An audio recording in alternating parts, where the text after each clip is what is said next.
Kim Chiu, todo suporta kay Paolo Avellino sa screening ng bago nitong pelikula.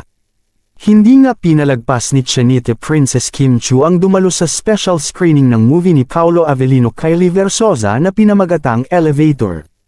Hindi nga marinig ng mga tao ang kanilang mga sarili dahil sa grabing hiyawan na kanilang ginawa. Paano naman kasi, walang nag-expect na pupunta si Kim Chiu sa nasabing event. Kung ating matatandaan, ayon sa isang fans ni Kim Chiu ay wala siyang dinaluhan na special screening kahit noon pa sa kanyang mga ka-love team. Kaya naman, naka-special naman daw ni Paolo Avellino upang personal na pumunta ang kanyang leading lady.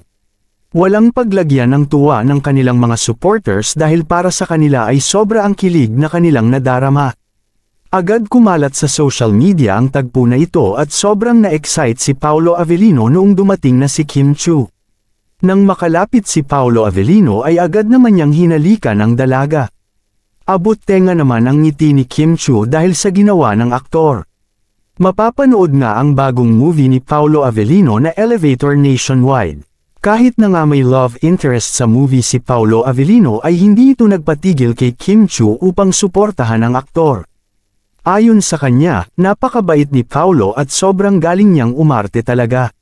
Nakaka-proud yung movie na ito kasi sabay-sabay yung tapings noon kaya I commend how dedicated si Paolo sa kanyang craft. For me, siya ang best actor dahil binuhos niya talaga yung damdamin sa eksena. Talagang dama mo yung bawat linya niya sa pelikula nila at kaya naman please pumanood na kayo sa mga sinihan. Congrats Paolo and Kylie and sana ay suportahan ninyong lahat ang kanilang bagong movie. Talaga namang iba ang suporta na ibinibigay ngayon ni Kim Chiu kay Paolo Avellino dahil genuine ang kanyang nararamdaman para dito. Samantala, iba na talaga ang bonding ng dalawa kasi hindi din ganito ka-attach si Paolo Avellino sa kanyang mga previous love teams. Maraming salamat sa inyong panunood.